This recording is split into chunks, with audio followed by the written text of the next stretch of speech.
right, thank you so much, Kevin. And oh my gosh, this is awesome. Thank you so much to everyone in the audience tonight. Now, I certainly hope that none of you guys had any difficulty getting here tonight, because I know the traffic has been kind of weird lately. I was actually driving down I-40 just the other day, and I saw a sign that said, fair traffic. I'm like, no, this traffic is not fair at all.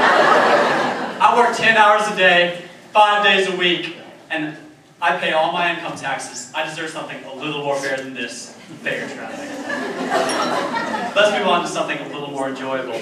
2015 has been the year for awesome blockbuster movies, but Jurassic World eclipsed all of them.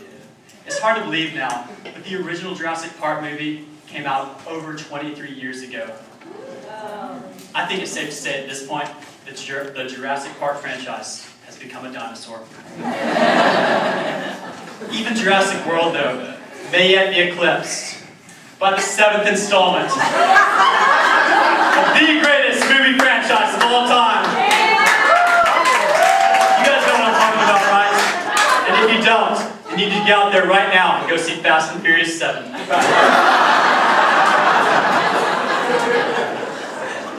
I'm somewhat embarrassed to admit, I actually went out and bought a lightsaber just for that joke.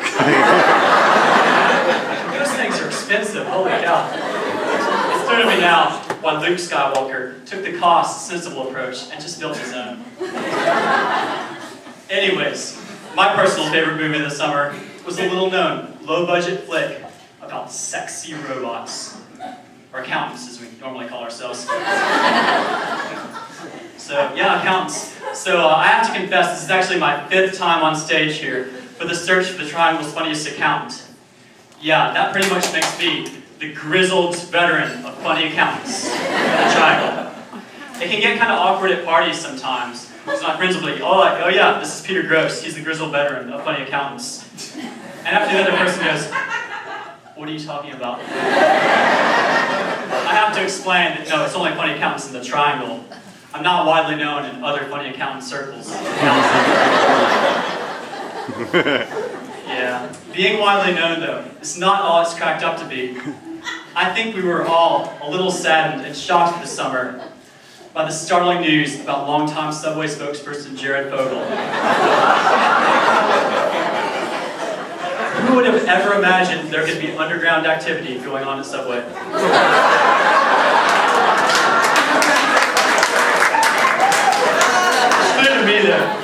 It is clear to me that Jared's biggest mistake was forgetting the #1 rule of Subways everywhere. Never forget where you're supposed to be getting off.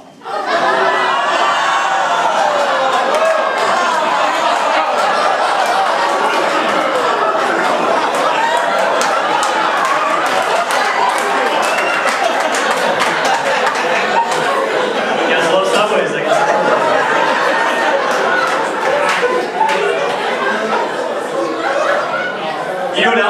You know what else you should never forget? I don't mean to brag or anything, but my fantasy accounting team is killing it! Yeah, you know why? Because I'm smart. While all the other guys in the league were out trying to draft the highest paid chief financial officer, I realized that the best way to build a strong fantasy accounting team is by getting a strong audit department that can really rack up the billable hours.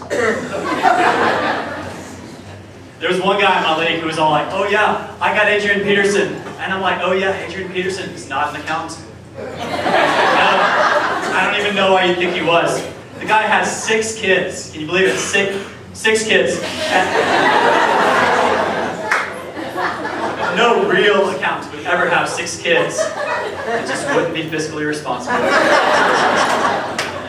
It makes me wonder though, like, would anyone actually read financial statements if it weren't for fantasy accounting? I'm not saying that audit opinions are boring or anything, but I can't think of a few things I would rather read. Like, I don't know, Leviticus? It occurred to me the other day that I have become quite a knowledgeable expert on the subject of governmental accounting. Do you guys realize what a useless specialty that is? That is like being the greatest football player in the world, except that it's Australian rules football. When I was a young lad and still had a small amount of optimism left in me, I never dreamed that one day I would be able to recite all kinds of lore about governmental funds, proprietary funds, fiduciary funds. Although I have to explain, I don't actually talk about boring stuff like that in my personal life. Like when I'm on a date or something. Oh no, I wait till she's back at my apartment first. Then I bring out the governmental fund accounting talk. Oh yeah.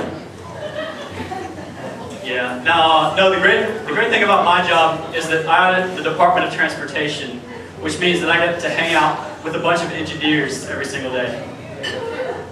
A lot of people ask me, like, Peter, these engineers, aren't they, a little difficult to get along with? And I say, no, not at all. In my experience, they are all civil engineers.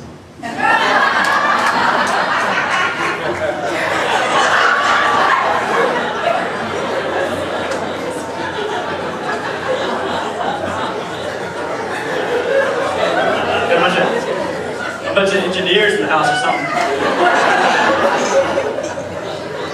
Anyways, of course, I'm the auditor, so I do get afforded a certain level of respect.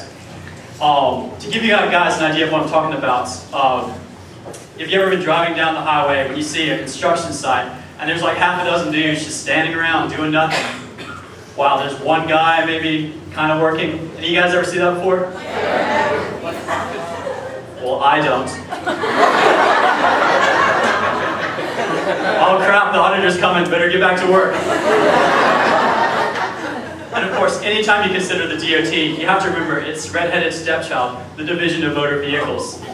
Everyone loves the DMV. I'm not necessarily saying the DMV is outdated or anything, but this is true. On the back wall of the Raleigh headquarters, they have a row of phone booths. Phone booths? Does anyone really need a phone booth anymore? Even the homeless dudes that accost me on the street asking for money have an iPhone with an application that allows them to swipe my credit card. Phone booths. Yeah, I think someone is stuck in the past.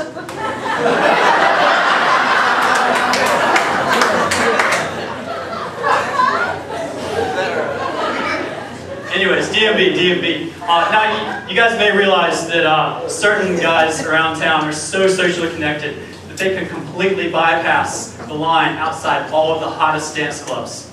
It may surprise you to know I'm not one of those guys. But I have something that's almost as good. Because of my DMV connections, I'm able to bypass the line at any driver's license renewal office in the state. Yeah. I think the implications for this are obvious. If there's any ladies out there that need to renew your license anytime soon, because, I don't know, maybe you're turning 21 or something. So we got a few down here. See me after the show, we'll work something out.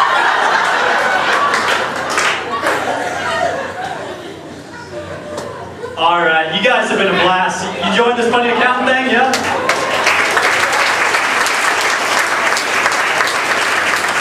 My set is almost done, but before I go, can't forget my lightsaber. I got one final shocking announcement that's going to blow you all away. So this entire time on stage, I have been performing my jokes under a severely constraining handicap, because much like the Dread Pirate Roberts of movie fame, I am not left-handed.